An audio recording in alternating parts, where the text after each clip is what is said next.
Hello, everybody. Welcome back to the Show Me Show podcast for episode 91. And today we have the bracket. We have the bracket in front of us. We're ready to break it down. I have the paper bracket, and we are continuing the tradition of in person recording for the bracket episode. Cam's got a very mangled setup, I guess, if you will, in the lawn chair. He's got the computer stacked on a bunch of different items right now.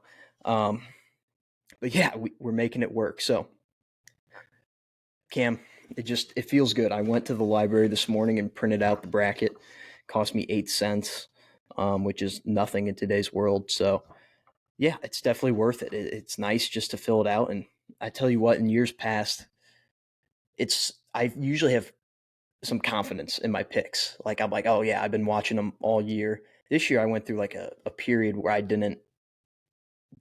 just like looked at scores. I wasn't watching it for a while. I was very big into the NFL and just busy. But I mean, month of February, I really turned it up into high gear. And so this year I'm not as confident. And it's also just like the year where you can't trust like any team. Like every team has a major like sticking point to where you're like they can't win at all. They're not going to go far. They're not consistent enough in this area. So it was really hard. Like every team I picked to go far, it's like, well, I don't really think they can go that far.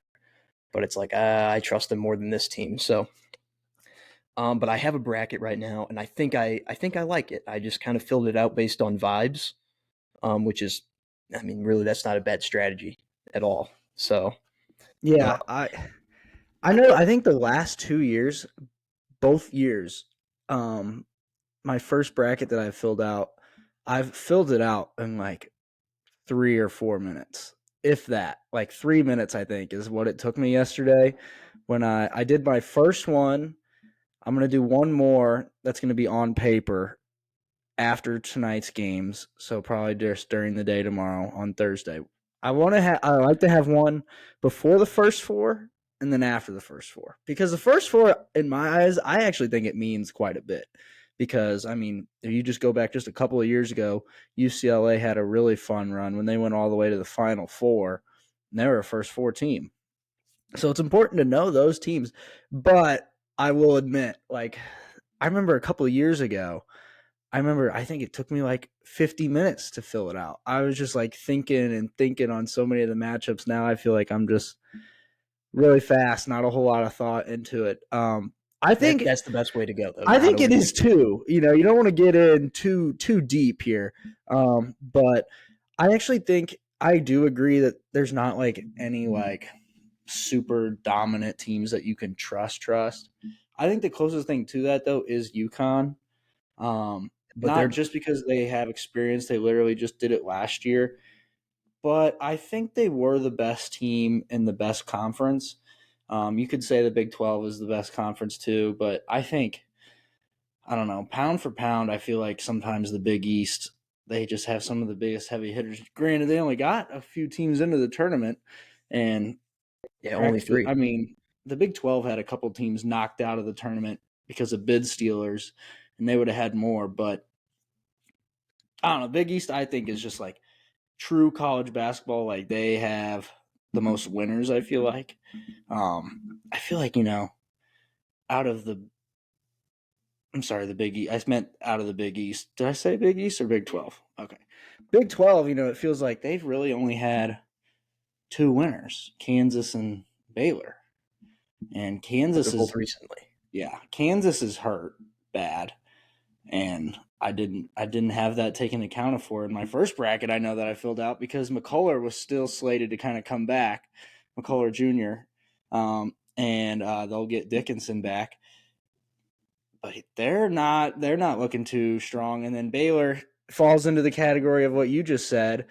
Can you really trust them? But it's funny though because Baylor, if you've watched a couple of their games this year, you're like, oh yeah, you can't trust them, and they have some games where you're like, okay, this isn't the same team from a few years ago when they had all that NBA talent, but they've got some guys that can just play too, like traditional Baylor basketball.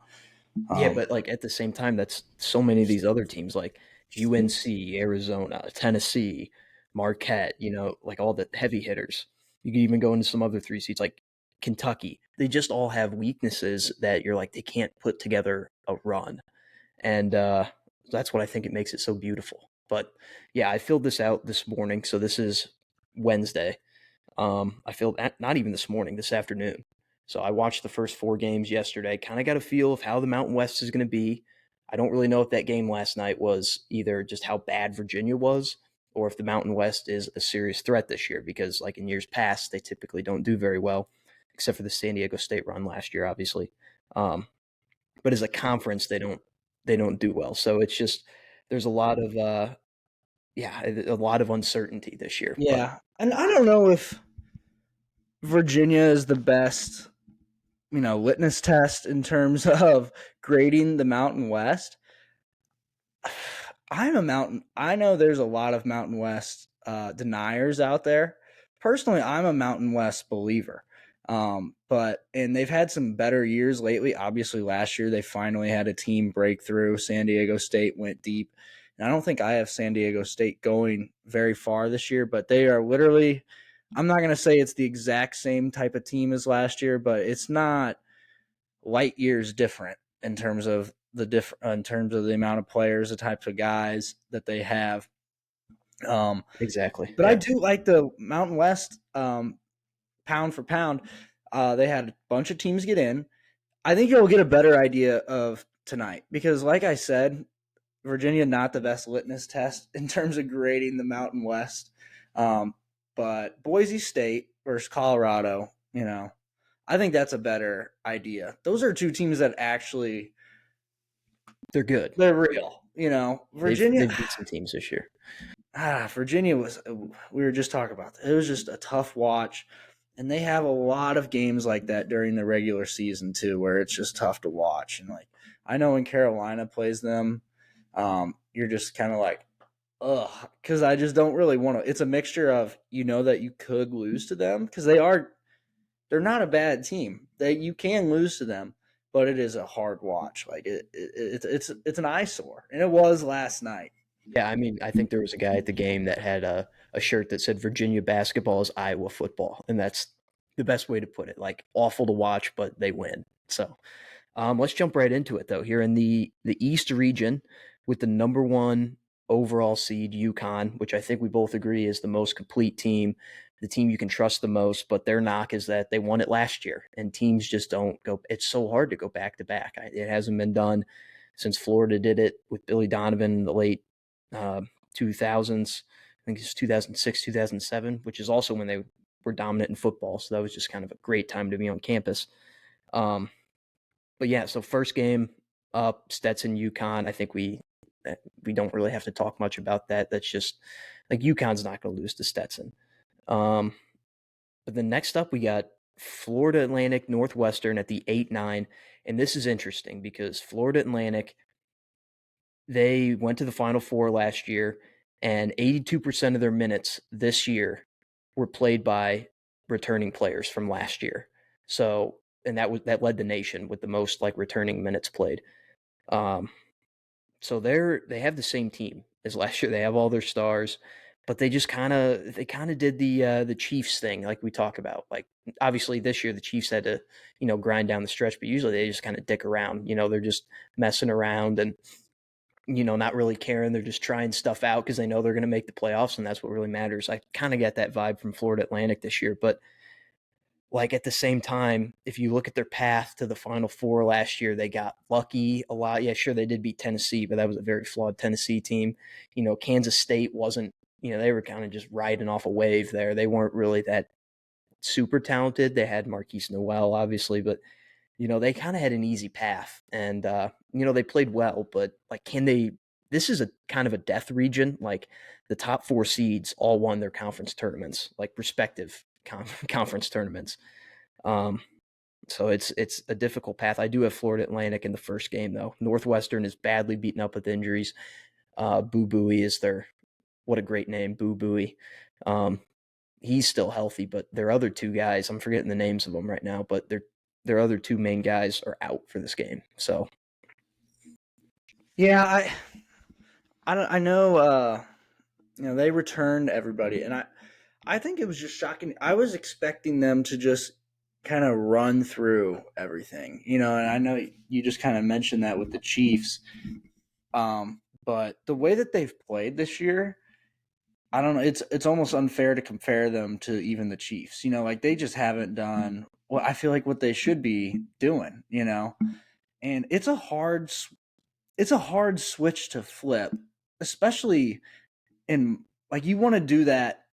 You're at least if you're gonna wait all the way till March, you got to do that, flip that switch during conference tournament week. I feel like because like once you wait all the way till March Madness, I mean that's when the emotions are most high. So I don't know. It's a tough switch to flip.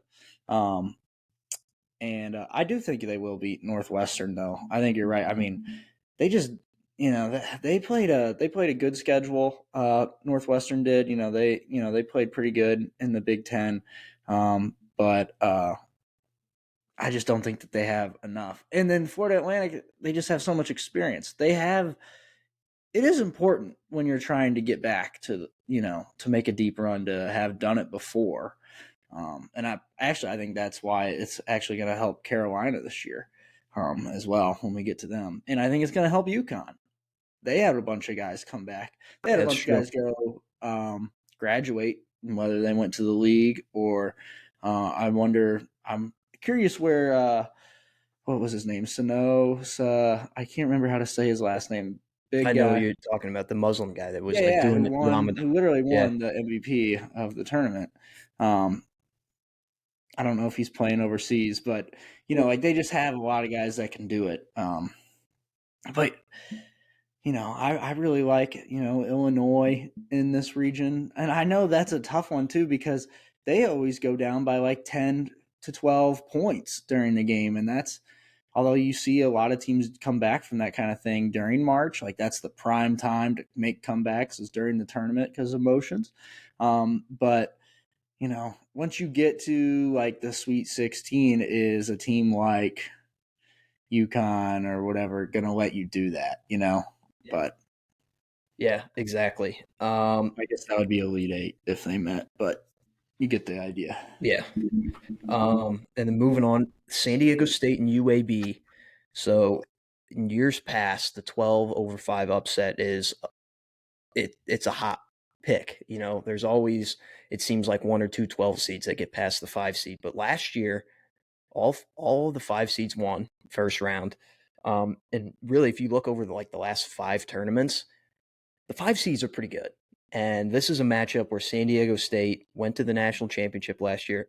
UAB is only in because they won their conference tournament. They kind of got lucky, if you will. They played 3 games. They were against Wichita State, South Florida, a good win there, and Temple.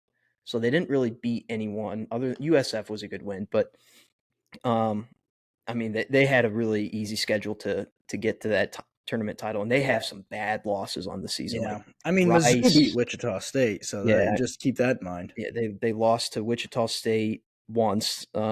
Rice lost to them, lost to Charlotte, lost to Arkansas State, Southern Miss. Like they just have some really bad losses. I think yeah, sure, they're hot, but like I think San Diego State just kind of takes care of business here. They're not going to mess around.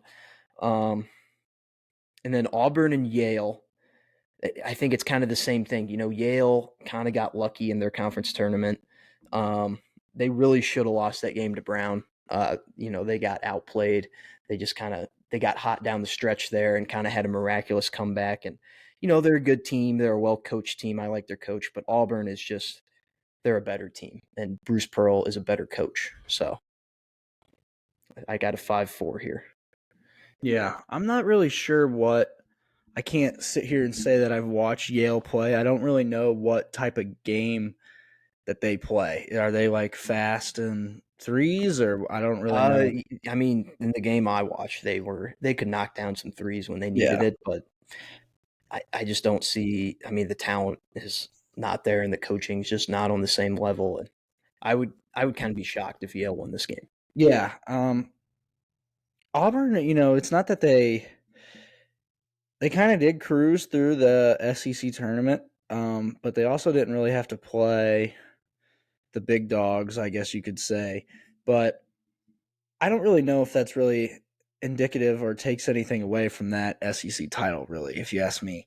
But and I agree. I just think I think they're just going to kind of cruise past Yale. They can defend the perimeter. I think, and if that's all Yale has, I mean, Auburn has Broom inside too as well, and they've got some other Stud. scorers and stuff. They can. And Pearl's not going to. There's just a lot of teams in this tournament.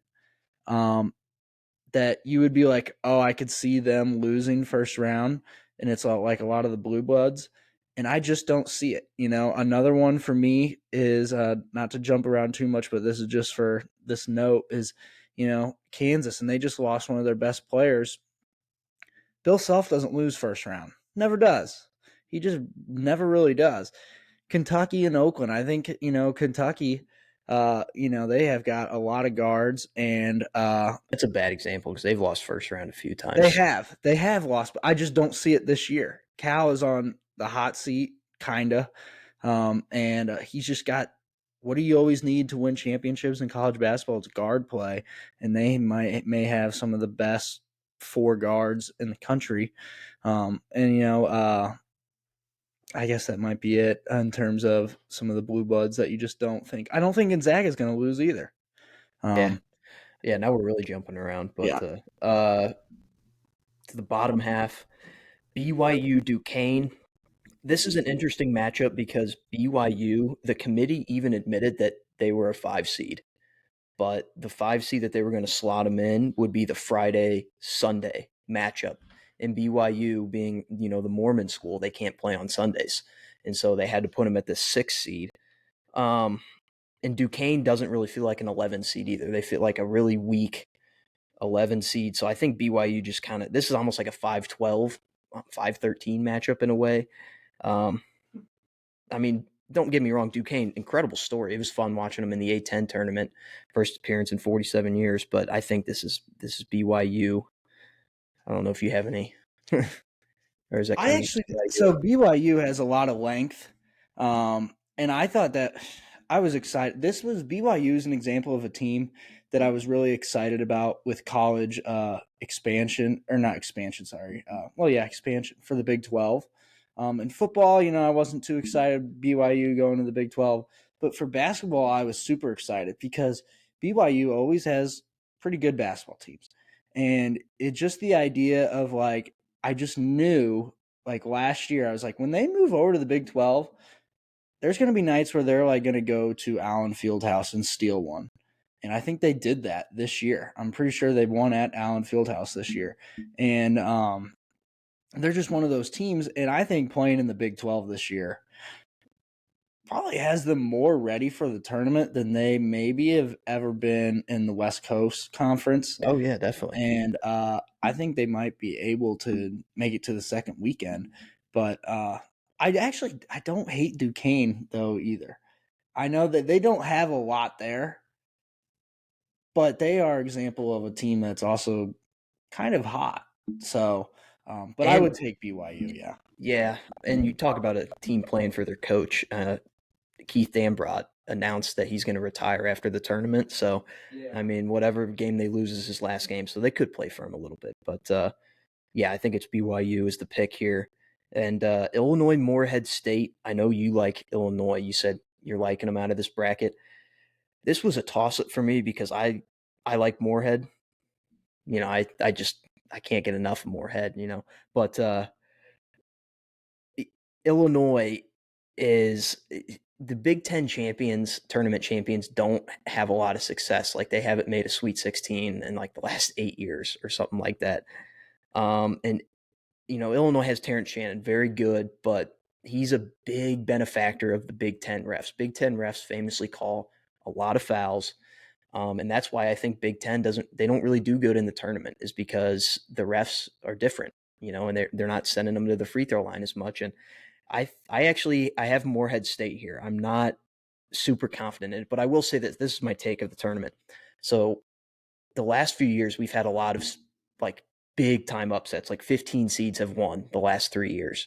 Last year we had a 16 seed win, but what we haven't had is a 14 over a 3. It feels like the 3 seeds have been taking care of business a lot here in the past few tournaments.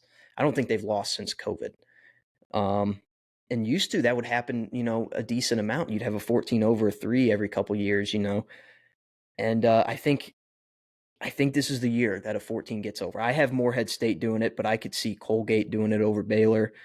I don't really see it over Kentucky or Creighton with Akron there. So I think it's going to, this is a prime opportunity, I think, for the Ohio Valley Conference to shine. And, I think they're going to match up well with Illinois. I don't know.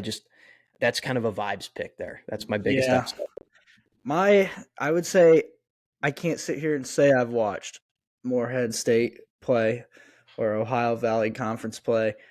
I can say that I have watched Illinois, and I can say that I also saw them in person, and I keep bringing it up, but they just have one thing that you need during the tournament. It's guard play. They definitely have that. And another thing is, I think Brad Underwood might be starting to realize, like, looking around the room here, like, all right, we keep having these. They've had, like, not just good teams, they've had, like, some great teams. And they kind of need to get over the hump a little bit. And maybe doing it in a year where, maybe people weren't expecting them to make as far of a run as they would have in past years might do it for them. Maybe not as high as expectations.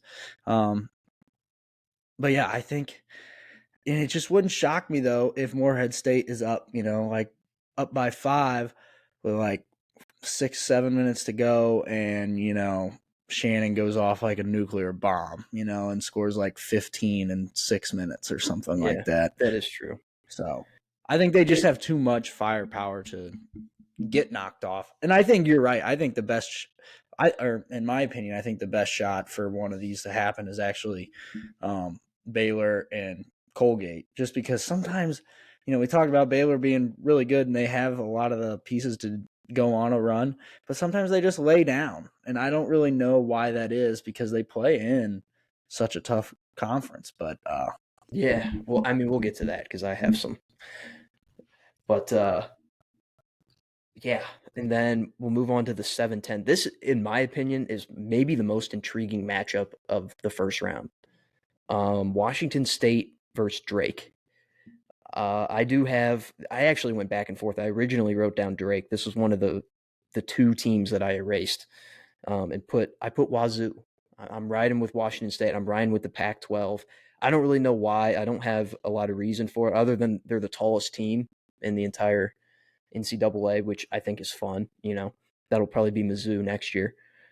And I like their story. They have a guy that came back from cancer and he's playing on the team. Kyle Smith has been great. I mean, fantastic coach this year.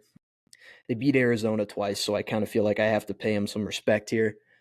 But yeah, I mean, I could see Drake winning this game, and a lot of the college basketball nerds like Drake in this game for whatever reason. I know and I mean, they went to the tournament last year and they went toe for toe with a Final Four team in Miami.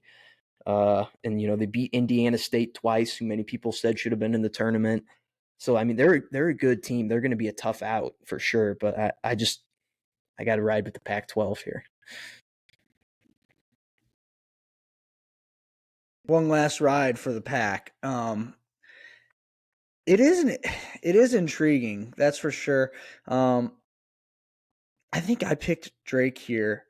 But it would be something if Washington State made it to the Sweet 16 somehow and BYU made it to the Sweet 16 somehow. And you would just have this super tall, lengthy matchup. I'd be interested to see what that would look like. Yeah, that would be fun. I mean, that would just be big, tall guys absolutely everywhere. So, That's like what you think of when you think of basketball. yeah, in today's world, yeah. That's what the NBA kind of looks like, is just tall guys everywhere. Not really college, especially with some of the schools, like a school like Washington State or BYU. But Yeah. And then last one, Iowa State, South Dakota State. I think we don't really have to talk a lot about this. I do think Iowa State maybe will get a scare. I think South Dakota State might come out strong in the first half, and Iowa State might be a little hungover from their Big 12 win, their blowout win of Houston. But I think Iowa State takes care of business here. I don't see this as a loss. Iowa State's a good team. So, Yeah, it wouldn't shock me if, like you said, that like they're like it's like neck and neck until like 2 minutes left in the first half, and then Iowa State like rips off like a 14-2 run with like a minute or with like 2 minutes left, and they just come out in the second half and just start like drilling threes and making their free throws and getting to the bucket, and they end up winning by like 25 or 28, something like that. They just, I don't know, like it just seems like some nights they can just score fast, like a huge chunk, and kind of just ride the wave from there. It seems like, yeah, yeah, so it they would definitely not have shock me. basketball's a game of runs, and I mean they have the ability to go on runs for sure. Moving on to the second round here, I think we both have the UConn FAU matchup, and this was the other part of my bracket that I erased. I originally had FAU winning this game, and I mean if we're going into, I guess that's Sunday's game. Yeah, if we're going into a game on Sunday where it's FAU UConn, I'm going to be hyped for that because I mean FAU's one of the few teams that can beat UConn, I think. Um, but they just haven't, I mean, like you said, they haven't flipped the switch yet. And, it's a little late to flip the switch right now. Granted, they could turn it on and beat them here. I think they have a good matchup with, Vlad Golden could knock down Caravan, I think, Mm-hmm. pretty nicely, and their guards match up real well. They have Elijah Martin, John L. Davis, obviously.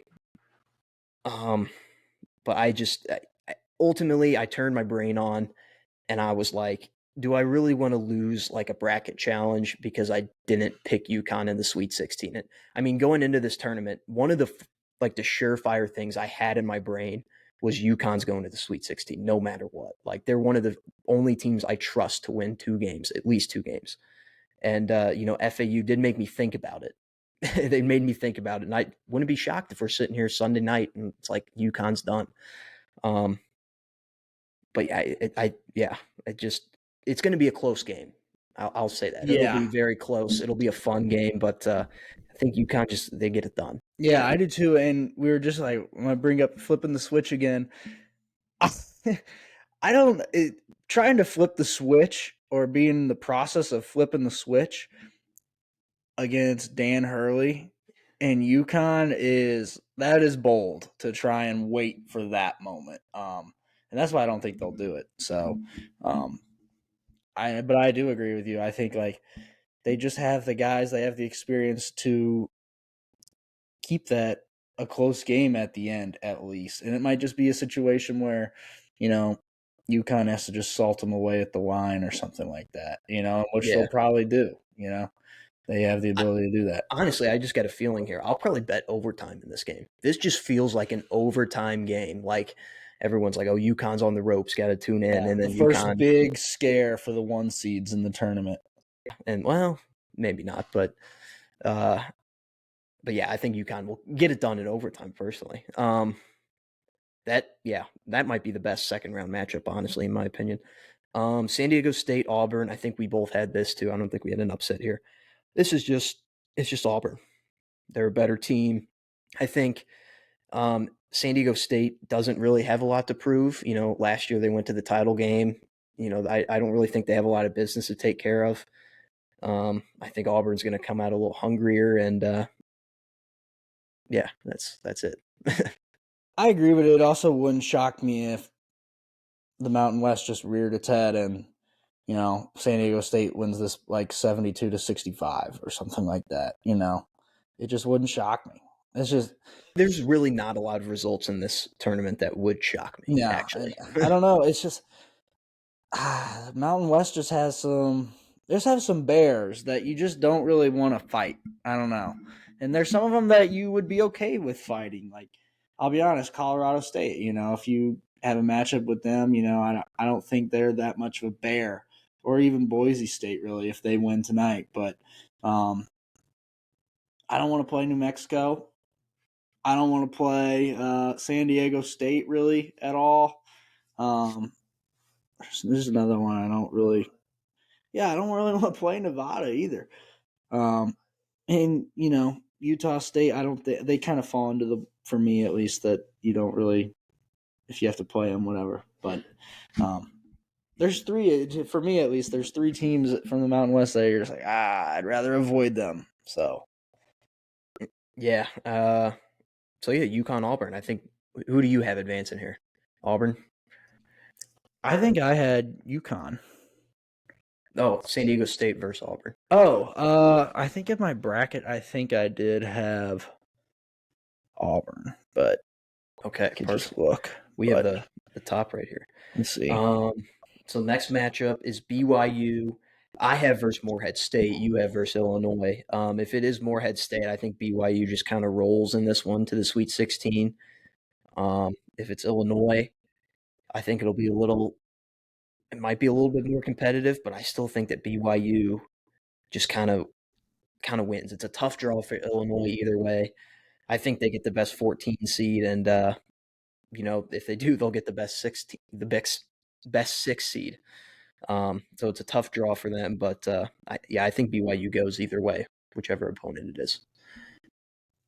Lengthier. Yeah, I think. Well, I'm looking at my bracket now, and I actually had Duquesne over BYU. So that kind of makes it. I had see what I kind of had going on here is I had my Sweet 16 from this bracket was UConn versus Auburn and Illinois versus Drake.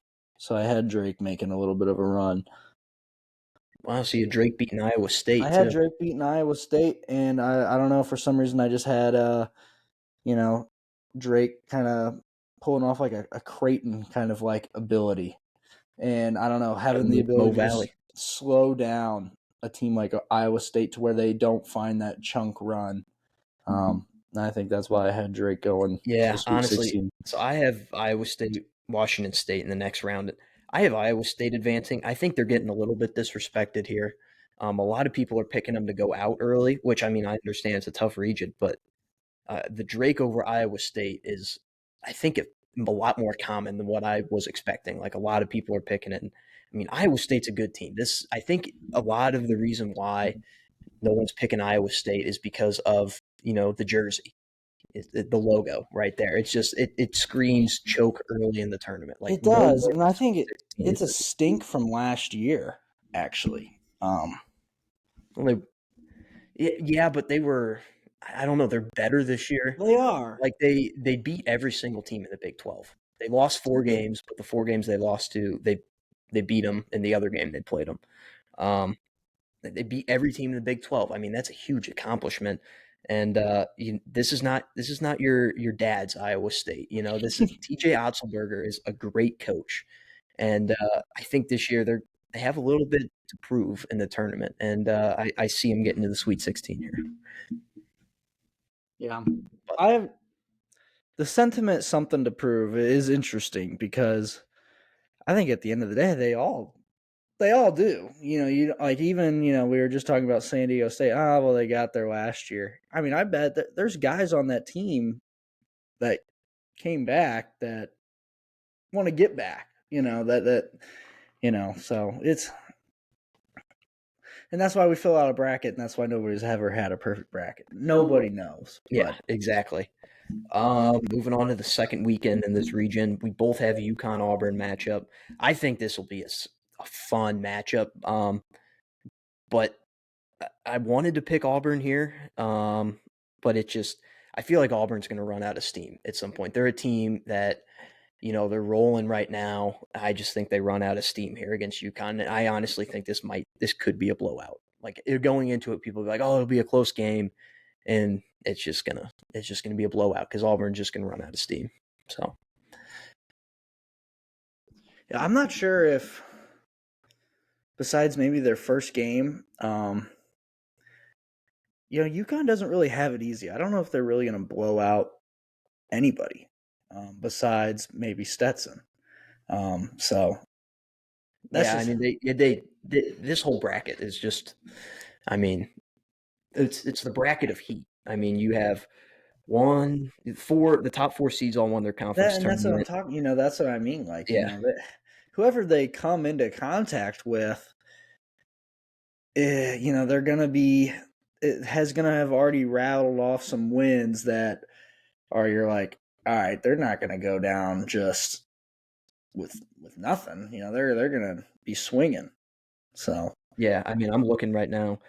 Every seed except for the 5, 6, 7, 8, and 9 won their conference tournament. So you have 11 conference tournament winners here in this. that's That's pretty just crazy. yeah, that's insane.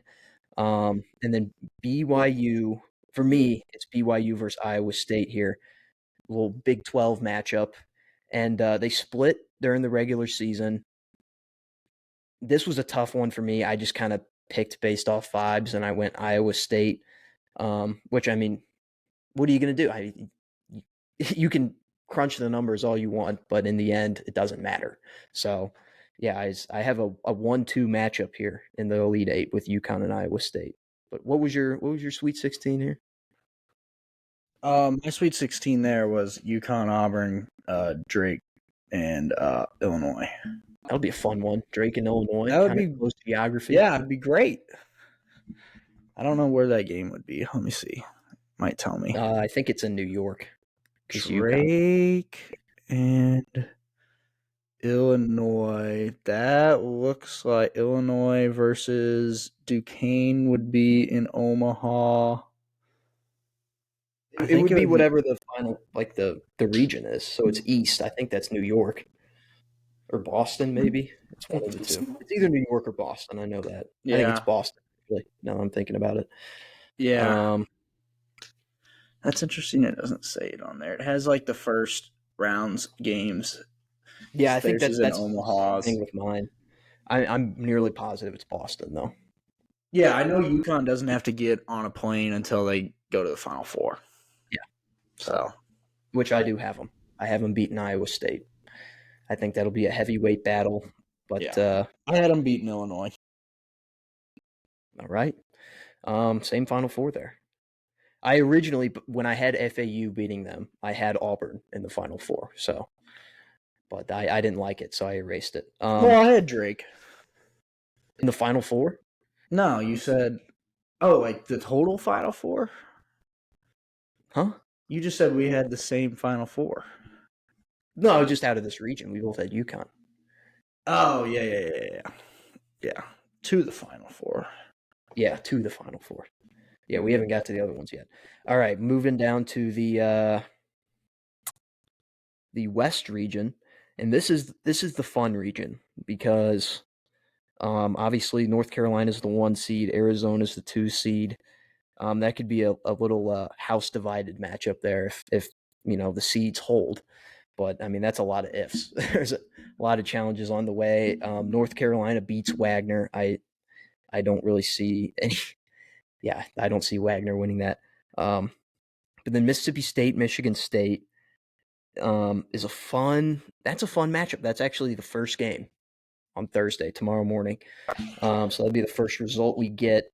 Uh, I wanted to pick Michigan State just because of Izzo, but like at the same time, and they were ranked 4 coming into the year, and preseason rankings do mean something when it comes to filling out the bracket, which is why I hesitated to put Iowa State in the Elite Eight, but oh well. I do have Mississippi State winning this one. I Yeah, think that the Bulldogs are going to come out a little bit hungrier for whatever reason, and Michigan State just hasn't.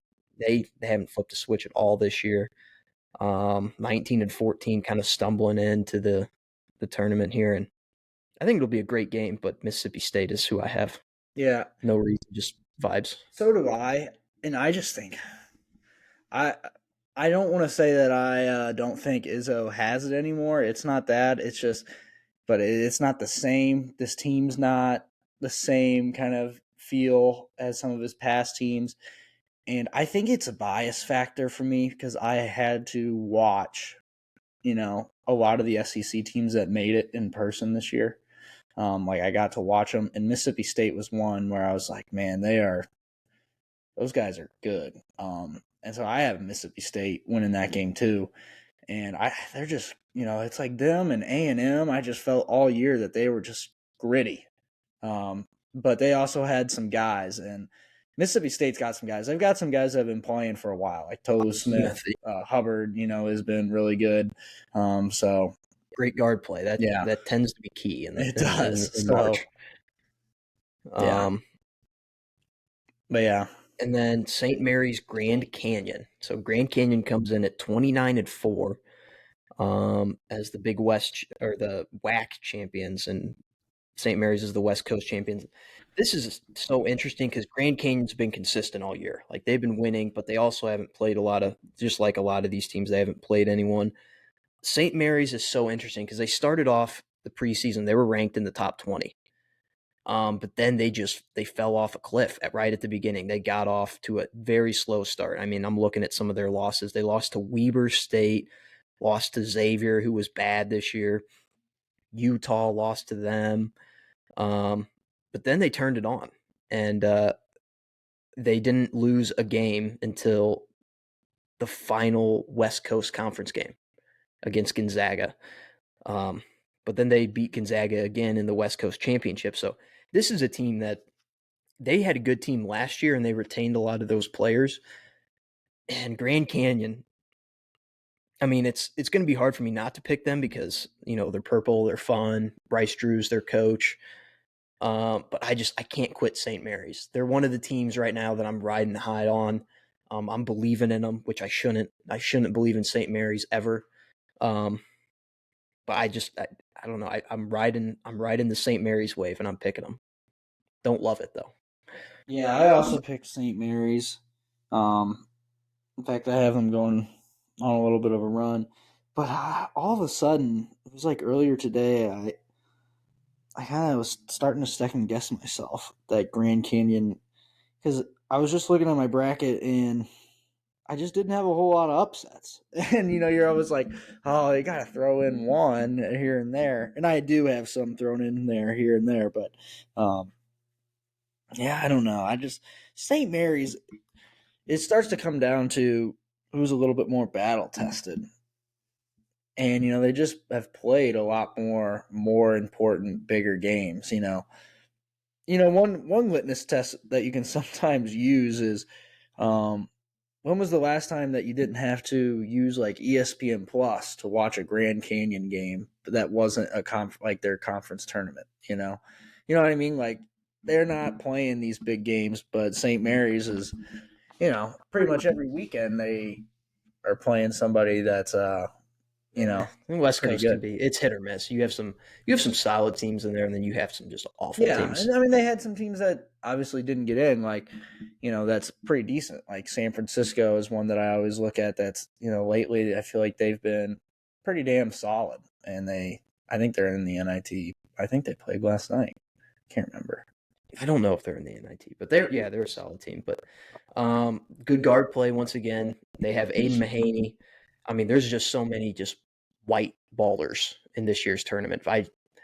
There's I mean, a lot of the top players. I think there's a lot of white boys in this year's tournament, and Aiden Mahaney's one of them. Um, was a great player this year and last year, and I think he's got a little bit of something to prove. So Alabama Charleston. This is an interesting one because Charleston is kind of like St. Mary's, where they stumbled at the beginning of the year. They got off to a rough start. Um, they come into the tournament with the second longest winning streak, and I just don't see this one because they play just like Alabama, fast paced offense, fast paced style of play, and Alabama does the same thing, just a little bit better and at a higher level. And it's kind of hard to beat a team that plays your style but's just better. So I do like Pat Kelsey though. I love Charleston's head coach, but I don't see it here. Yeah, this could be a game. And it's dumb to waste one of these this early, if you ask me. But it wouldn't shock me if like Alabama, you know, scored like 96, or something like that, 96 to like 75 or Oh, something this like is an that. over game for sure, whatever Yeah. it is. So Um, this next one is another one of the top like first round games that I have. Clemson, New Mexico. Um, I have New Mexico advancing here. I've been on the New Mexico wagon all year. I know a lot of the bracketologists kind of had them as that sixth team out of the Mountain West, like behind Colorado State, behind Boise State, behind Nevada. And I just, every time I've watched New Mexico, I've loved them. I thought they were, a great team. They played fun. They played fast. They're well coached by Richard Pitino, Rick Pitino's son. And it came out that if they didn't win that conference tournament, they wouldn't have been in March. So I didn't like that. I thought that was kind of it slighted them. I like New Mexico here, and I think now that they're hot, they're rolling. I've said for a while that Clemson is a fraud, which is I hate taking a Mountain West team over an ACC team here. It just doesn't feel right. But um, I don't know. The 11s have had a lot of success against the 6 seeds. I talked about the 12 seeds, kind of not having as much success recently, but recently the 11 seeds have been really successful. And yeah, I got this one here. So do I. And this is interesting because I think if this game was played maybe in January or early February, I would probably take Clemson. But I don't know. They aren't hitting firing on all cylinders like they were a couple months ago. So, and New Mexico is, and like I said, they're a team that they're just one of those teams that I wouldn't really want to play. Oh So yeah, for sure. And another thing about Clemson is they just seem to like blow a lot of end of game scenarios, which is weird because they're one of the top free throw shooting teams in the country. And when I was looking at the top free throw shooting teams in the country, I found it very interesting that Mizzou had a higher free throw percentage as a team than any team in this tournament. well, they didn't get to the line very often, so they didn't have as many shots on the free throw. But that is interesting. Yeah, Yeah. just something a little interesting there. Baylor Colgate. We brought this one up earlier. I have Baylor here, but I hesitated. I hesitated with Baylor. Um, I don't know. This is a team that you can't trust. They just have had a lack of consistency. They can beat almost anyone in the tournament, but they can also lose to anyone in the tournament. And Colgate has been, they've been the Patriot League representative for a number of years now. Like they've just been dominating that league. Granted, it is one of the worst leagues, maybe the worst league in all of college basketball, but they've been that representative. They've been winning the conference tournament, winning the regular season. They're a high-powered offense. They shoot a lot of threes, and I wouldn't be surprised if this is the year they finally break through and win a game. But I don't know. I just don't trust Colgate enough to pick them here and potentially lose a point with Baylor on everyone else. It's Yeah. that's just where I. I don't. Baylor kind of falls into that group for me, and we're gonna see some top seeds go down. You just always, it's just tale as old as time. But Baylor just comes out as another one of those teams for me that too battle tested. They've just, they've seen too much to get knocked out by none other than Colgate. What is it going to shock me if New Mexico beats Baylor? No. But, it would shock me, even though earlier I said they're out of all the 14 threes, I think that one's probably the most likely to happen. Yeah, and moving on to the 7-10 matchup. This is interesting because these are two non-Power 5 teams in the 7-10. Dayton and Nevada.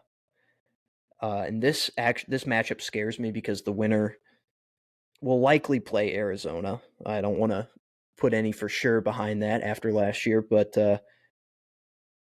Dayton and Nevada. I have Nevada advancing here. I kind of think they're kind of in that group with New Mexico, where I think they were a little bit underrated by bracketologists throughout the entire season. They've played some good teams like out of conference. They have a good schedule. They're a solid team. They only have 7 losses. In Dayton, on the other hand, I have not been a fan of all year. I know they have a really good guard. I can't think of his name now, but everyone likes their guard. But I mean, their best. They didn't win the A10 tournament. They didn't win the A10 regular season, and yet they still got an at large. And I found that to be incredibly interesting. I mean, you look at some of Dayton's. I mean, they did beat St. John's. That's probably their best win. Like the only tournament teams that they beat all year were Duquesne, Oakland, and Longwood. You know, like that doesn't really show a lot. They got blown out by Houston early in the season. I don't know. I don't see a lot of it there. I don't see them as a 7 seed. They're not a true 7 seed to me. I think they're worse than that. I think Nevada outmatches them, moves on. But it does scare me because you know, I've been on the Dayton as a fraud train all year, and it would just be poetry in motion if they go into Salt Lake City on Saturday and just beat Arizona. That I would kind of deserve that, so it scares me for that reason. Yeah, I'm kind of in the same boat as you. I can't say that I've watched a whole lot of Dayton this year, but I just had Nevada. I just think it's kind of a flip of the coin. Like all of a sudden now, teams that played all year in the Mountain West, like they've got some good experience coming into the tournament. Like they're ready to go too. So I have Nevada, which is interesting because it's Nevada and New Mexico. If they somehow Yeah, who both won, knows? that you could they could both find their way all the way into the Sweet 16 playing each other. But um, I did have I did have Arizona over Nevada, but Yeah, I did too. And then Arizona versus Long Beach State. Um, Obviously, after last year's blunder, I don't want to put this as a first for sure thing, but I really do think Arizona comes out this year and just dominates this game. I think that they leave no questions asked. They got a little something to prove after last year. Um, I don't know the beach. They have a run going here. Obviously, their coach was fired, but and he's he's coaching for free right now, as he said, which can be a little dangerous because you get the guys a little bit more amped up for you. But yeah, I think Arizona takes care of business here. I wouldn't mind if this was a forgotten game, 1 o'clock on Thursday. If people were just like, oh yeah, that game, like I don't remember anything about that game. That's fine with me. I'm okay with yeah. that. Um, My hope is actually, speaking of just games and game times, is that we'll just have both Carolina and Arizona on the TVs at the same time, oh yeah, just it'll going. happen. So Speaking of Carolina, we both have them facing up against Mississippi State in the next round, and I thought about this one for a while because I remember when the bracket first came out, and you're like, Carolina can lose to Mississippi State, and I believed you. After thinking about it, I was like, Mississippi State is a team that can go on a little run here, and traditionally the this one seed, the fourth one seed in this bottom left bracket, hasn't made a Final Four since 2017, and that's kind of the one seed hasn't made the Final Four, hasn't come out of the region since 2017, and they've only made it to the Sweet 16 twice, and that was Gonzaga in 2018, I want to say, and then in 2021 when Michigan made it to the Elite Eight. Um, but yeah, I mean, the one seed in this region has traditionally struggled early on, and I think it continues here. North Carolina is definitely they don't feel like a one seed. Like there was the three clear one seeds pretty much the whole year, and the other one was just like, well, who wants it? Who's up for grabs? And North Carolina won it, but they're kind of more of a 2 seed, and I think they could fall into a trap here with Mississippi State and get upset and lose. That's what I have. I apologize though. I'm sorry. no, it's fair. I have them winning, and I think it's gonna be just an absolute dogfight. And that I think after this game, people will be like, "Oh, well, okay, well, Carolina probably can't win it all. They can probably win maybe another game or two, but maybe they can't do it." But yeah, I have them. I do have them beat Mississippi State. Little homer there, but I No, do that's have it. fine. I mean, I kind of did Homer too, as you'll see later on. But St. Mary's, Alabama. Now this, I mean, I could see Grand Canyon being in this situation, but Alabama and St. Mary's are the complete opposites. St. Mary's plays a slow offense, and I think that's kind of where Alabama. I think they'll run out here. I have St. Mary's winning the game. Montana State's up by a lot. Um, Yeah, I just have I don't really have a lot of reason for this other than I said I can't quit St. Mary's. I think this is the year they get to the Sweet 16. Yeah, I have St. Mary's in the Sweet 16 as well, playing Carolina. So All right, and then we both have New Mexico. We both have Baylor here. This is I said I didn't trust Baylor. I hesitated to even put them past Colgate.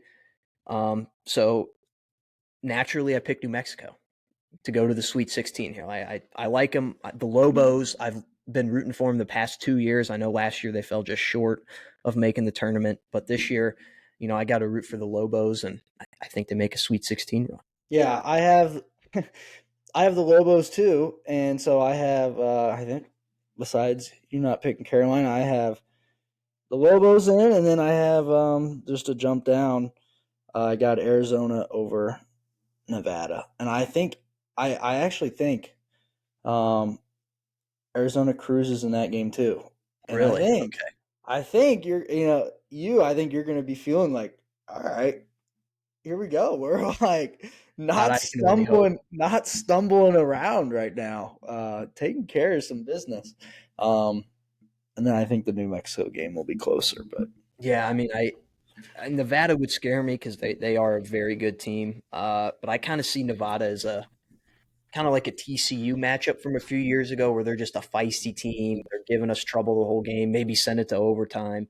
I do have Arizona moving on, but in a close one. And then, yeah, New Mexico, Arizona in the next round.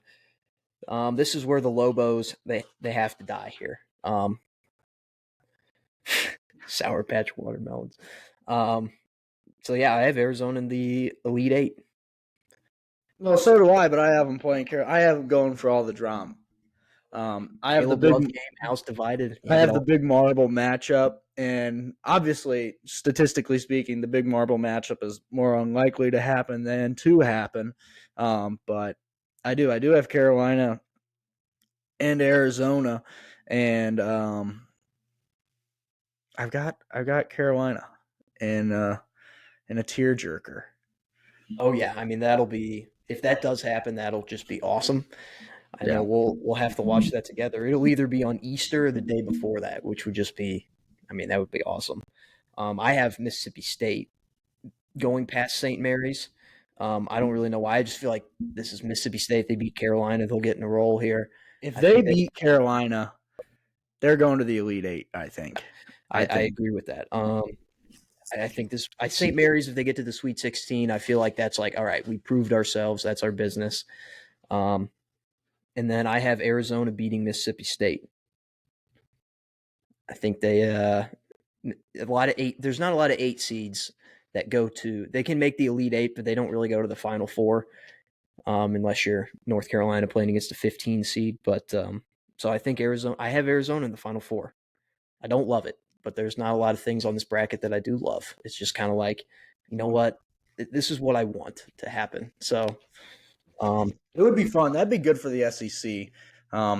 Be good for. It's weird. Is this is this run by Arizona better for the Pac-12 or Big 12? I don't really know, to be honest. It's hard to I think say. it's just good for Arizona. I think it's just good for We Arizona. haven't had a good run, and we haven't had a Final Four in forever. Like since I've been rooting for them, we've never had a Final Four, which Yeah. is kind of crazy because we're good like every year. Yeah, that Uh, is true. all right, we got to speed this up a little bit here. We're kind of dragging out. Over to the South region, Houston, Longwood. This is Houston. I think they probably blow them out here, but it is funny that Longwood is in it. I had a little bit of a. I kind of got cooked by them on Twitter the other day.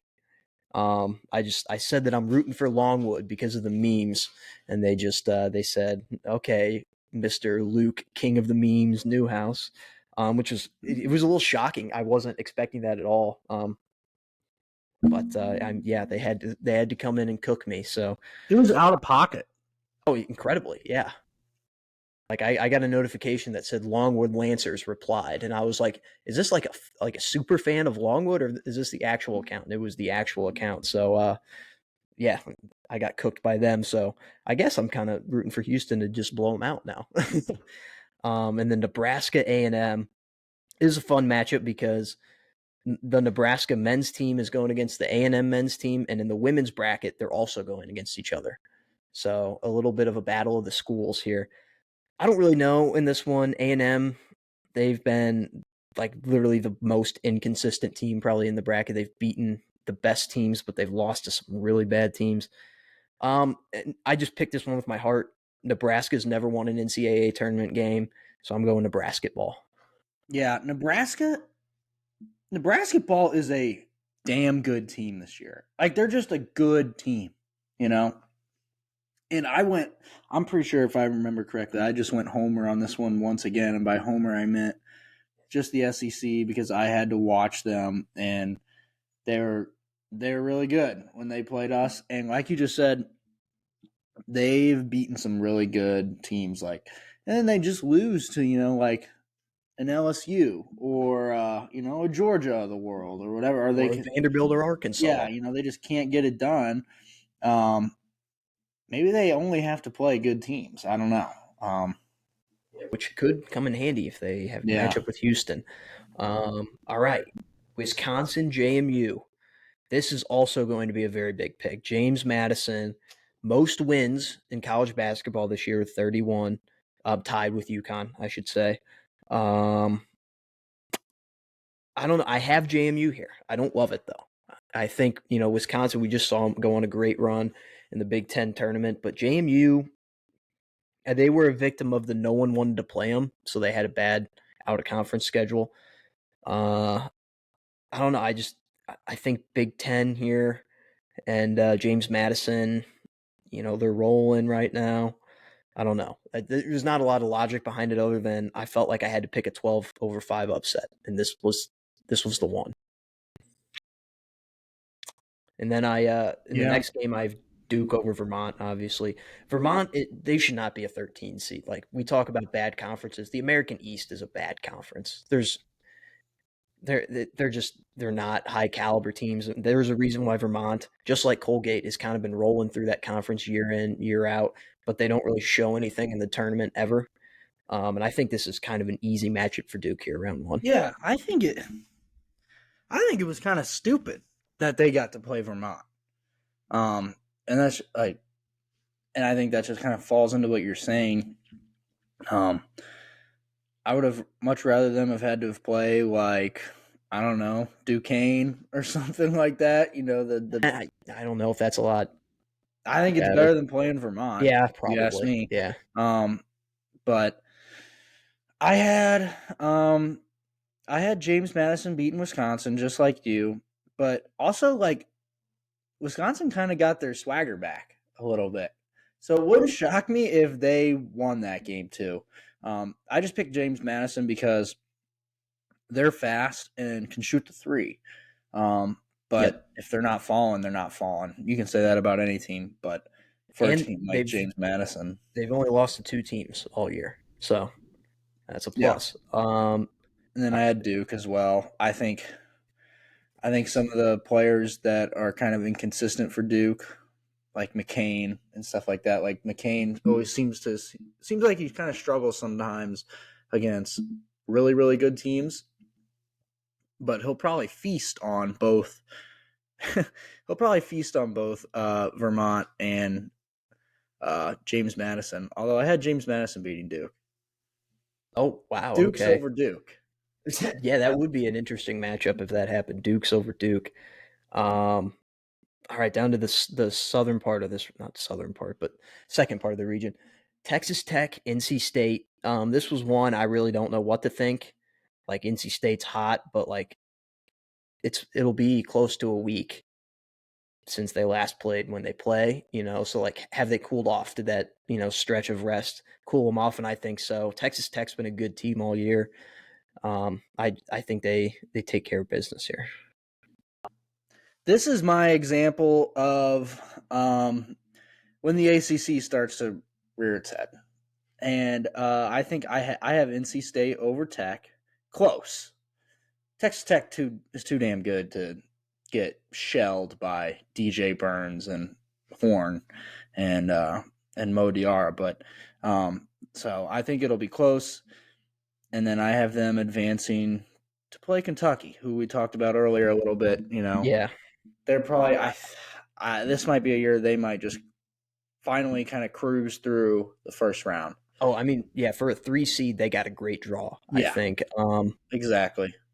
Yeah, Oakland, tough out of the Horizon League. They won the regular season. And fun fact about Oakland, though, is their coach is actually the longest tenured coach in college basketball. And every like 40 plus years, he's been at Oakland. So I think that's really cool. Like when a guy just has that much consistency and he doesn't like that much loyalty to the school.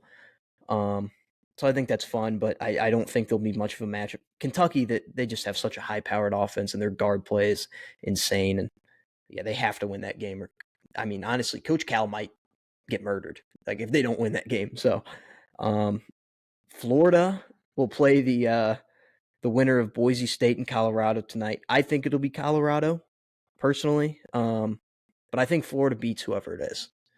Florida's been a really good team. I think 7 seed. It's fair because they have 11 losses, but they've also played really good basketball down the stretch, and that they were another team that started off really struggling. Couldn't find their foot, but they have found their foot, and they're playing good right now. And then Marquette over Western Kentucky. Yikes. Interesting because Big Red, you never know, but the CUSA was a really bad conference this year. Traditionally they've been a solid conference, but they lost a lot of good teams this year to the American. Yeah. So they really took a step back as a conference, and That was a game when we were sitting there watching the Conference USA Championship. We're watching one TV that has real good basketball going on, and then you look over to our right, the Western Kentucky game, and it was just bad yeah, chaos. it was Like, just it was bad. just gross. Like, and you're just like, okay, well, whoever wins this game probably not gonna do all that much when they get to March. And of course, they actually got seeded 15th, which is crazy because like you would think like when you say Conference USA and you think about it, like you think of it in kind of I think maybe more of a football term. You're like, okay, those teams, and you expect when you come to basketball, like, oh, certainly they're not going to get like a Patriot League type seeding here if they win the CUSA. But no, they got a 15 seed. I mean, they're rightfully going to probably get shelled by Shaka Smart. So Yeah, Marquette definitely has something to prove, I think, after next year, and it sets up a great second round matchup of Florida and Marquette, yeah, which I I just went off vibes here. I've been telling myself for like the last month that Florida's going to the Sweet 16. Like they're going to be in the 7-10 matchup, and like I'm picking them because I don't know. I just have a feeling that a lot of like the 7, 6, 8, 9 seeds are going to step up this year. And Florida's one of those teams for sure that I trust to do that. And it won't be easy because Marquette, I think, is a little bit better than last year, but I don't know. I'm just picking Florida. I like their team. They can run with anyone. They can play slow paced. They can play fast paced. They can score a lot. They can lock you down on defense. They can adjust to your style of play, and I think Florida will do that here.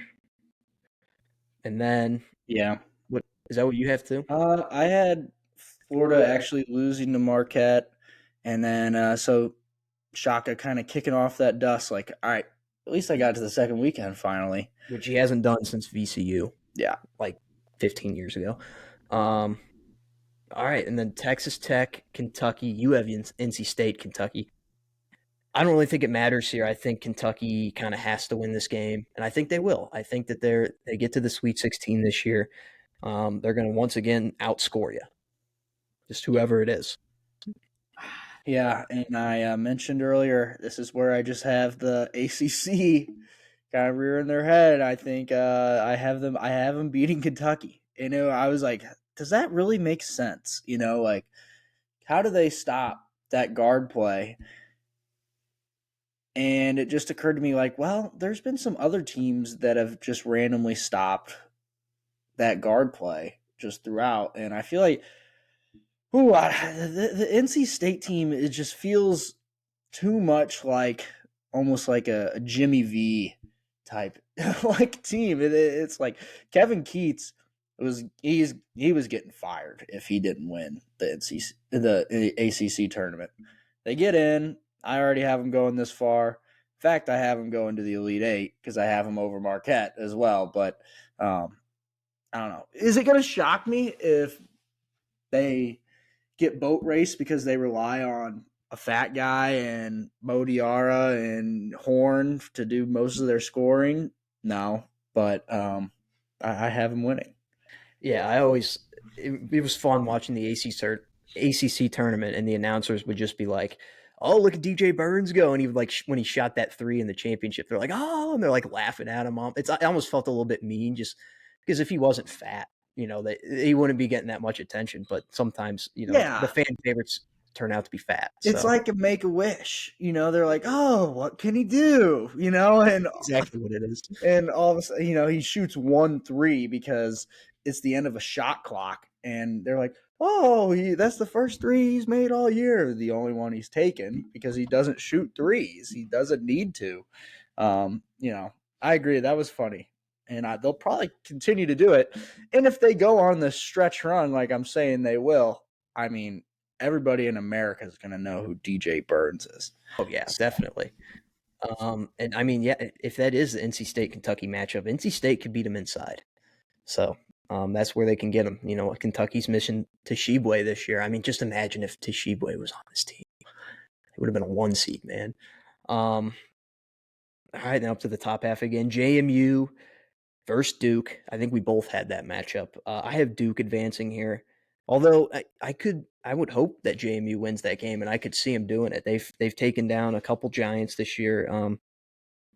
I don't know. I feel like John Shire kind of has a little bit to prove. Like he got knocked out second round last year, and it's like, all right, like if you do that 2 years in a row here at Duke, you start to get questioned. Like, can you get up to that Coach K standard? So I think that they win this one here. I think they out talent them. And then you would kind of hope if you're a Duke fan that they do, because it's really not close. You have guys that are going to be playing in the NBA, and they don't, and you just kind of.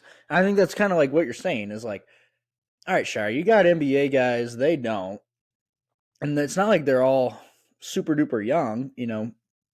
I mean, Filipowski, I mean, I think he's only a sophomore, but you know what I mean? Like, it's not like they're all freshmen. They have a lot of guys that have been playing yeah, forever. Proctor, Roach. I mean, just guys that have experience, and you would expect them to get past. I actually have, I think I just because I have a little Cinderella story going with James Madison, but in fact, I think this whole side I have is kind of just like Cinderella's all over the place here with James Madison, with NC State.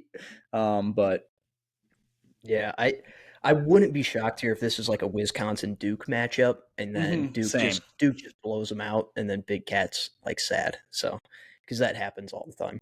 Um, and then Houston, and did you have Nebraska? You had A&M. I have Nebraska, but I think Houston. I think they win this matchup either way.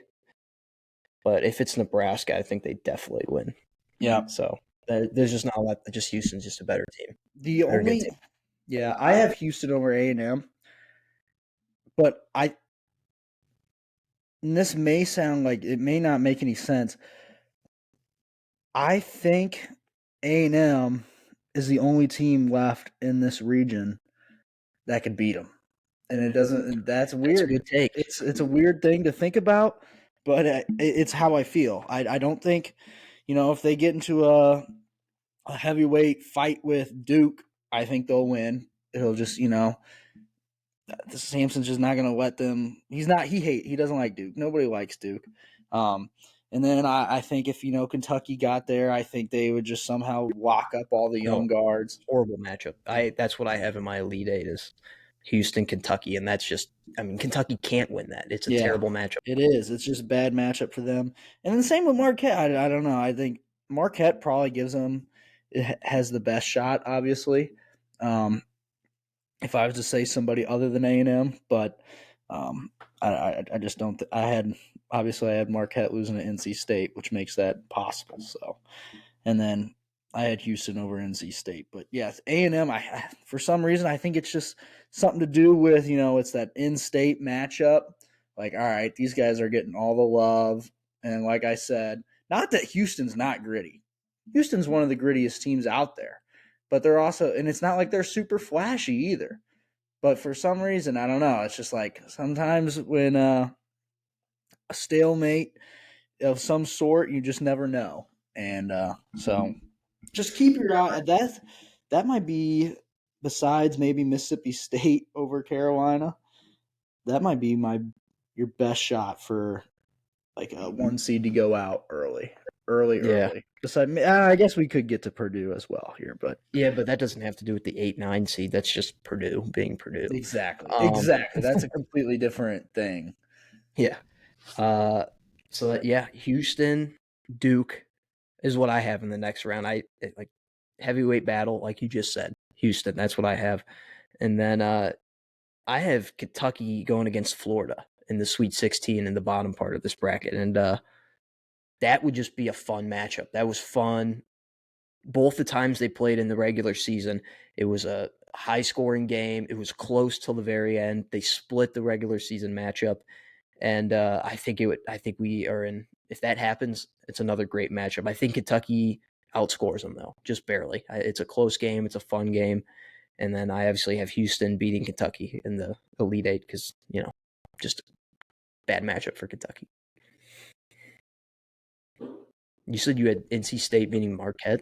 I had NC State over Marquette, and then I don't know if they'll get. I don't know if you can get to the Elite Eight and get shelled, but I don't know. I think Houston will just kind of lock them up. And Yeah, that's kind of they'll how end I their feel about all these games. Is just that Houston locks them up. And I don't know if Houston's going to score more than 75 in any of these games. But maybe Longwood, but yeah. Besides that, but I all don't know. right. We have the both UConn and both Houston, and then North Carolina and Arizona. So I'm interested to see what our Final Four is for this last region here. The Midwest region. Start off with Purdue versus a team that's ass. So, which I mean, granted, last year that didn't matter, but I think Well, this year, 42-33 at halftime with Penn State. Um, I just Purdue can't lose to a 16 seed two times in a row. no, That's just not going to happen. And Purdue is an interesting team because the only other team in history that's won or that's lost to a 16 seed next year got a 1 seed and went out and won the whole tournament, which yeah. I picked. I picked Virginia that year to win the tournament on the redemption run. I love that Virginia team. I love watching them. So I don't know if Purdue does that again. But as I've mentioned to you multiple times this year, last year I said if Edie gets locked up, like they're fucked. Basic, like they have no other. They can't win without Edie. Like they cannot do it. And FDU locked him up. They shut him down. And guess what happened? They beat him. This year, if Edie gets locked up, they're in trouble. They can win though. They're a little bit better. Like Edie's obviously their main player. Um, he's their go-to guy, and if he gets locked up, like they're in trouble and watch out. But like they do have other options this year. Like Fletcher Lawyers developed. Um, what's the other guy's name? I'm blanking on him. Damn it. But like they do have other options this year that can get hot and can save them in the instance that Edie gets locked up, which is that's helpful because that gives them an out. Let me go to their roster real quick. If you want to talk, you can. Um, I agree with what you're saying, and because we had talked about this earlier, I think even on the show, just like Purdue, it's not the same old Purdue as last year. It's not an exact replica, and I think that's, you don't want to say GM or coach, but like they did that. They went out and like tried to fit a better mold to then just like instead of just having a giant walking around, and as soon as you take out his legs, it's over. Um, And they did a good job of that. If I'm being honest, it does make me think like, man, like we're like 1 year off from having just like Jaden Ivey with with Edie. Well, the insane funny thing is Edie. they did play together one year. It's Yeah, they just did. Edie was just awful that He year. just wasn't what he is now. But um, Yeah, Braden Smith was the guy I was trying to think of. He's really taken a huge step forward.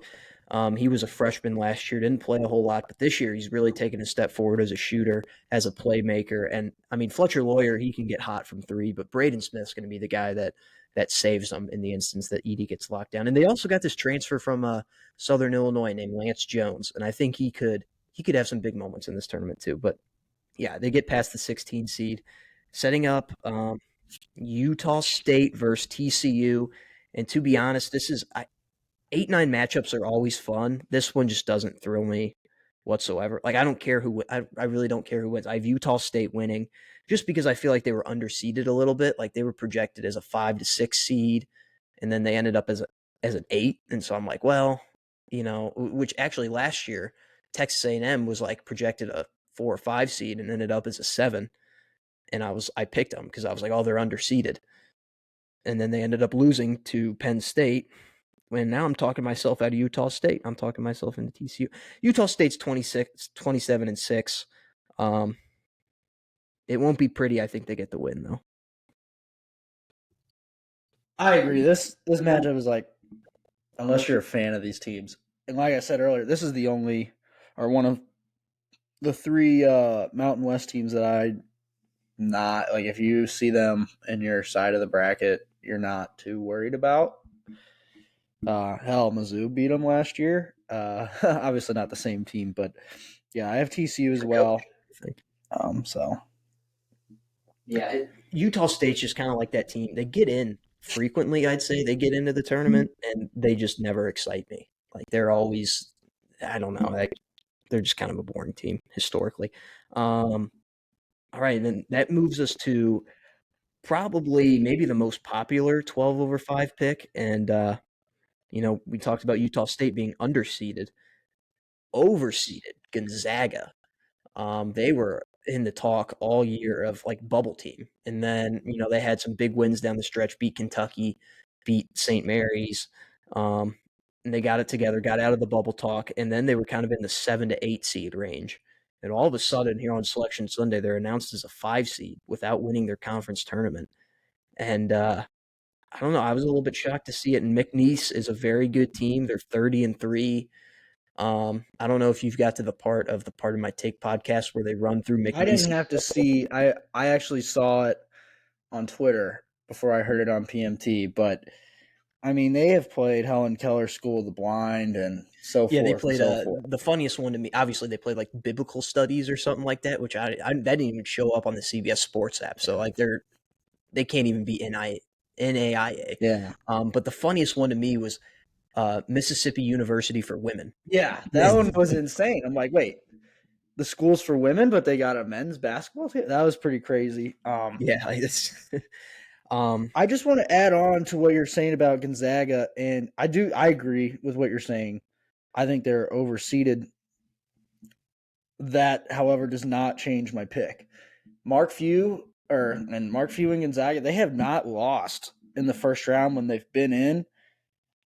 It has been a long time. I think since Steph Curry, Steph Curry that and was the last time. Davidson. So, and that was a little while ago. So, and it's kind of a theme that I have, going on this side of the bracket.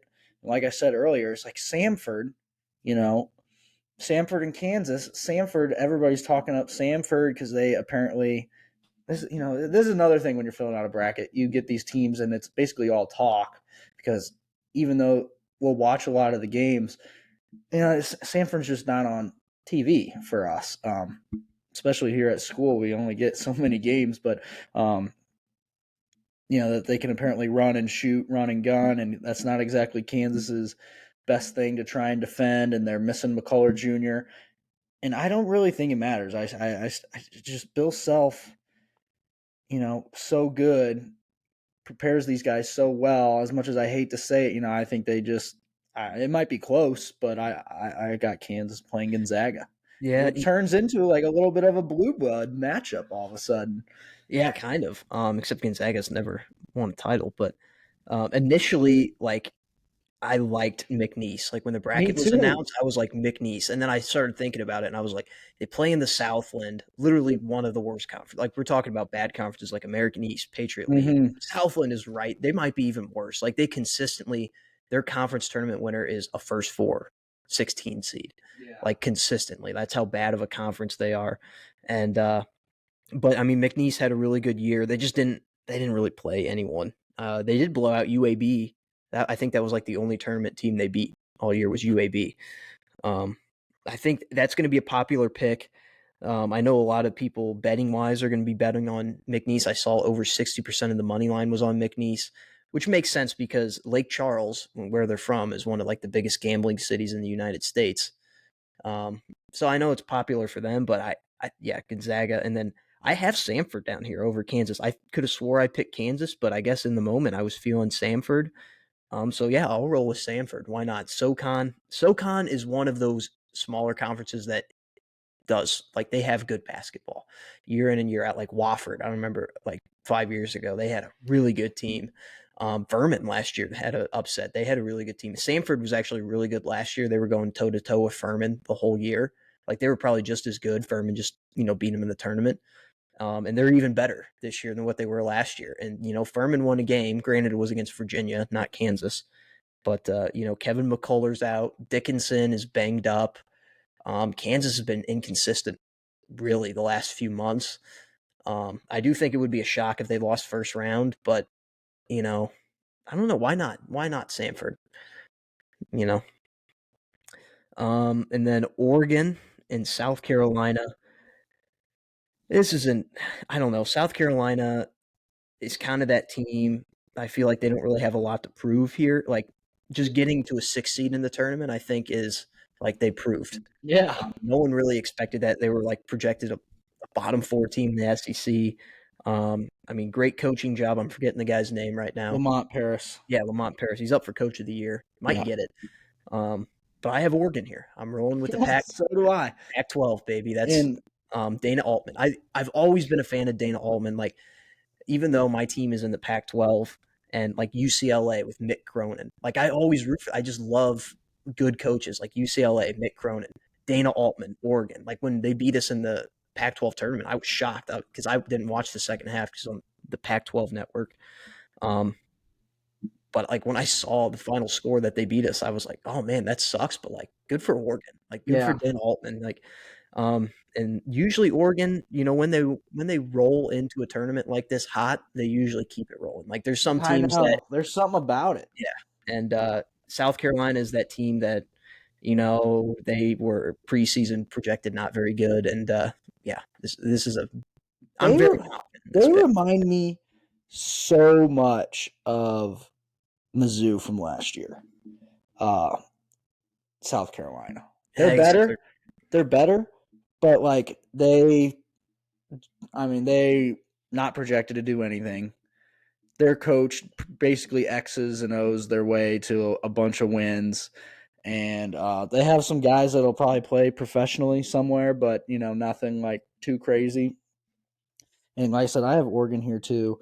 Um, but my one thing with South Carolina is like if they win one game, it would not shock me if they make it to like the Elite Eight or Final Four. It's like if I think I it feel would. like they're a team for some reason, and I think it might just have something to do with Lamont Paris. Like it's like if they just see one go in, they might be feeling it. But I don't have them seeing that one go in, and then Yeah, I think Nafali Dante is a guy from Oregon to watch out for. He's going to have a massive game. He's been in Oregon for a few years now, and he's been really, really good. Underrated, perfect. He was flying perfect under in the the last radar. two games of the tournament. Yeah, no, not the last two games. That was the two games against Colorado. He was like 24 for 24 Oh, in the okay. year I or thought something it like that. said the last two games of the tournament. No, last two games against Colorado. But yeah, he's kind of just been an underrated player for a few years now, and I think he kind of breaks out here onto the national stage. Creighton, Akron. I talked earlier about a 14 seed upsetting a 3. This is not it at all. This is Creighton takes care of business. We talk about returning those players from last year. Their big three all returned. Kalkbrenner, Baylor Shireman. Um, damn it, what's the other guy I'm blanking on? They have another good player. Ryan Nemhard was the only one that didn't return. He's at Gonzaga now. Um, Yeah. but I mean, yeah, they returned. Kalkbrenner and Shireman are their main two guys, and they're hungry. I think that last year in the Elite Eight, losing to San Diego State in that heartbreaker. I mean, you saw the video in the locker room after. They were all like crying. They were heartbroken, and I think they're coming back and they're hungry. And they don't lose to Akron here No, and at I all. love Maction, and I'll just get out and say it now. I mean, Creighton's my Final Four pick out of this region. Oh my god! So we have the same Final Four except for UNC Arizona. I have Creighton as Okay, well. yeah. Well, I mean, Not to spoil anything, but but I mean, that's just how I feel about them, and I think it has something to do, battle tested Big East. But you just talked about their returning production too, and that their path just isn't that rigorous, and we'll talk about Texas and Colorado State and Tennessee St. Peter's, but you know, you have those two big T schools down there, and I don't really think either of them pose that serious of a threat to Creighton unless Tennessee has players other than Dalton Connect hitting shots. yeah. But The interesting thing about this whole region is that like Purdue, Tennessee, and Creighton are traditionally teams that like can't get over the hump. They can't yeah, win the big one. They can't go far in the tournament.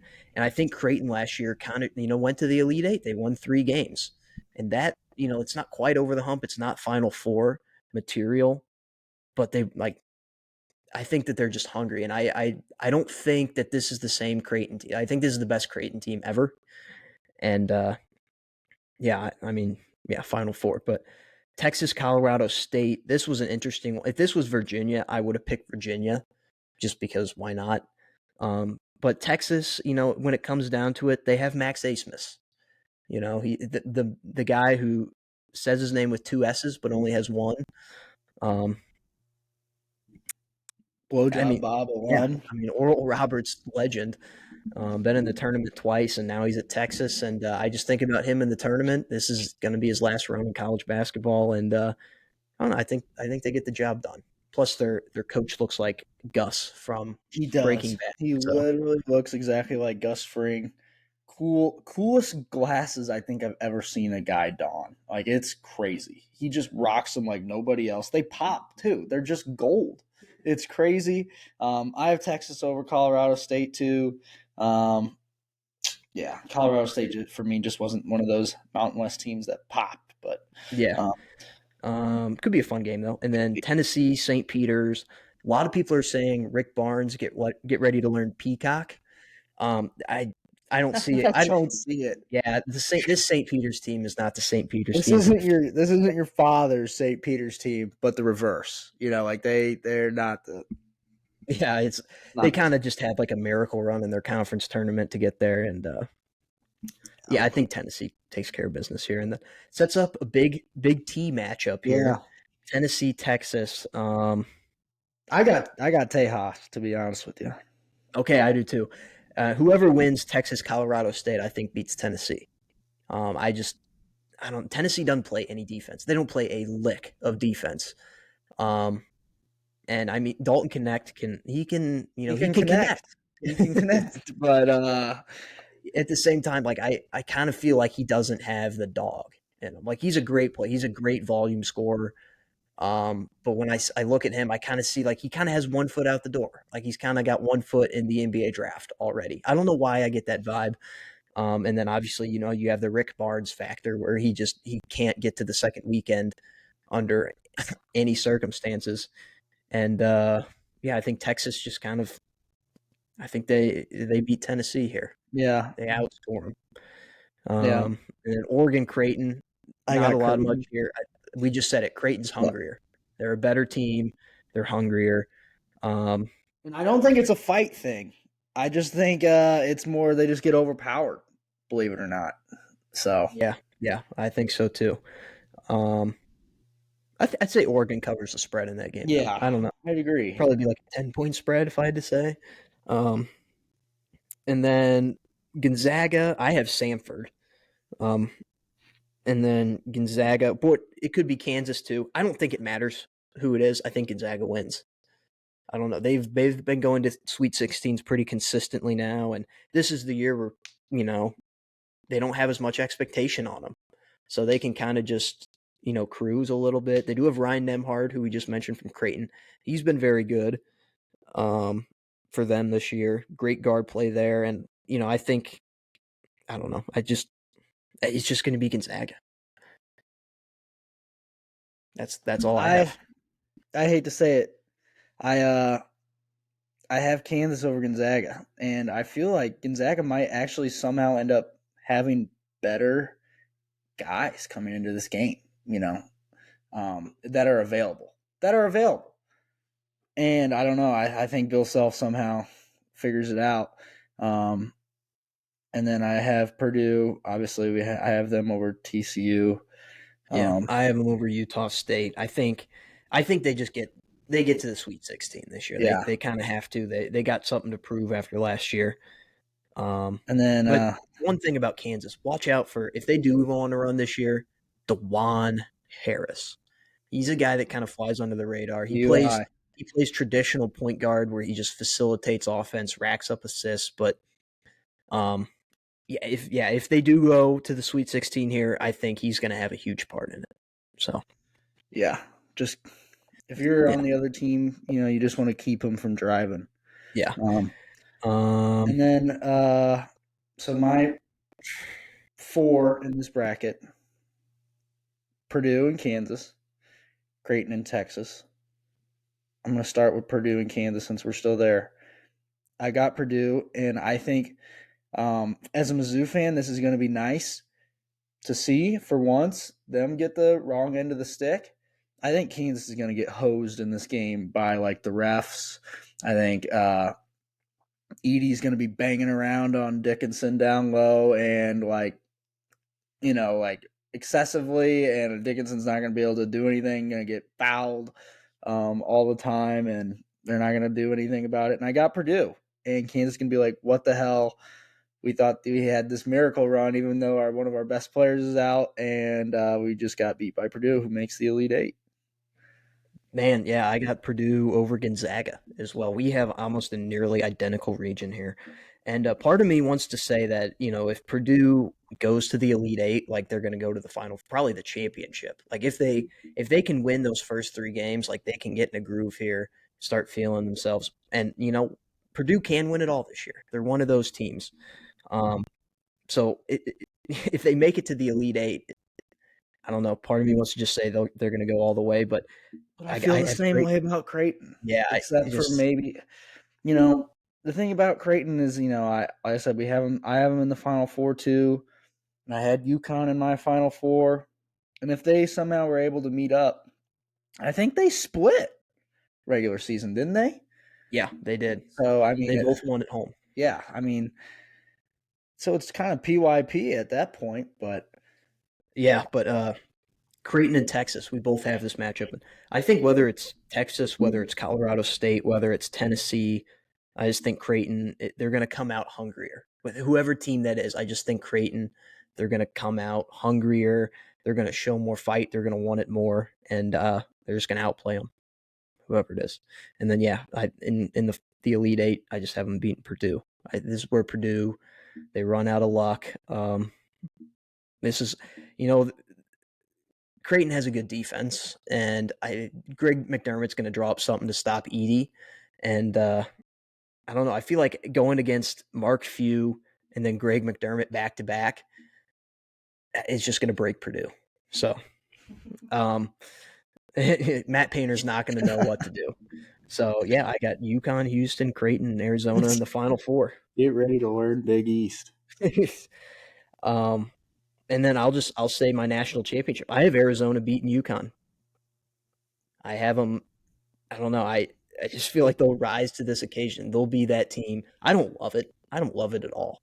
I don't love picking that because that's my team, and that's kind of being a little cocky.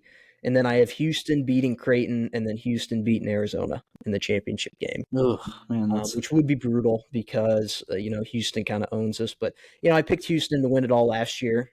And I think that their team might be a little better this year. That could be fake because they had a top 5 draft pick in the NBA. But, yeah, and Marcus Sasser. But, they have some, Jamal Shedd's a very good player, and their defense is great, and they can outscore you if they need to. So I don't love it, but Houston. I'll just say my teams that can win it all. UConn obviously can win it all. Houston obviously can win it all. I think Creighton can win it all. Purdue can win it all. All the 1 seeds can win it all. I think Arizona can win it all. I want to say Iowa State can win it all, but I don't know if they have like that big name player that can step up. That might be it. That might be my 6 teams. Yeah, the yeah. 1 seeds, Creighton and Arizona. Well, I've got obviously we had different West winners, so I have UConn in Carolina, and I have UConn, and it's going to be a sad way to watch a lot of the old UNC players go out for their last game. Um, and then I have Houston over Creighton and just an absolute thriller bloodbath. I think that might be the best game of the tournament. And then I have UConn over Houston. And I think they're probably going to win by like 13 or I have them beating Carolina if I had to guess like by 12 to 15. And then I have them beating Houston by like 10 to 12 to 15. And I think it's going to be one of those years when you look back in like a couple of years from now and you're going to be like, okay, so maybe UConn was just one of those teams like that nobody was really going to stop them. You know what I mean? Like I know they said a good example on Pardon My Take today was 2009 Carolina. There was like, because you just get that feeling it's March Madness, anybody can, win or whatever. Or, even just a couple of years ago, that Baylor team, there was nobody that was going to beat them, so. That's kind of what this year reminds me of, honestly, is that year it was Gonzaga and Baylor were the top 2 teams like all year, like ranked 1 and 2. They flip flopped occasionally, but they were ranked 1 and 2 the entire year. And actually, earlier in the year, they were scheduled to play, but it got canceled because of COVID. One of the teams got COVID. I don't remember who it was. Um, but they were like the best 2 teams all year. And I feel like that's kind of, I mean, Purdue you can throw it in there as they were, in the top 3, but UConn and Houston are the best 2 teams, and they have been all year. And so, it kind of reminds me of that year where they just meet up in the final and then duel it out to see who's the best. And if it is UConn and Houston in the final, I think UConn wins. I think they just match up better against Houston. So but that it does remind me of that year a little bit. So, but yeah, that's our bracket recap. We don't really have time for anything else. That went way longer. I So it's kind a of long figured show. that's how it was going to happen. Yeah, I feel like that's what usually happens with the bracket, because we didn't just like once over the regions. We went yeah, and we went really in depth this year, like breaking down every game. yeah, So, um, yeah, we don't have time for anything else, but a lot happened in NFL free agency. But I guess we'll save that for next week's yeah, show. we might be able to save that. I will mention. I told Luke I was going to mention this. Kenny Pickett got traded to the Eagles, and I just had to break my silence. I gave it's been a while since I've given out one of these, but I gave out a see a bitch, and it was Kenny Pickett, and I felt bad, like I felt like I shouldn't be doing that, but there was times throughout my fandom the last few years where I was like, what the hell am I watching? So I gave a see a bitch to Kenny Pickett, and it's sad, but it had to happen. So Yeah, it had to happen. And that was just one of the many moves. But yeah, we'll save it for next week. Next week we got a big week, so we'll have the punishment for me. We'll have an interview with our baseball expert, Jake Michael Baldwin. We haven't had him on since last summer during the All-Star break, so that'll be fun to get to catch up with him and get a little MLB preview going as opening days next week. And yeah, then maybe we'll might get a little insight back into the hot dog thing. oh We've yeah, almost we'll give an come full update. circle, Yeah, but Oh yeah, we'll give an update on that. And yeah, just enjoy March Madness. This is some of the greatest sports days of the year, especially these next two, Thursday and Friday. So it's enjoy it. We'll see you then.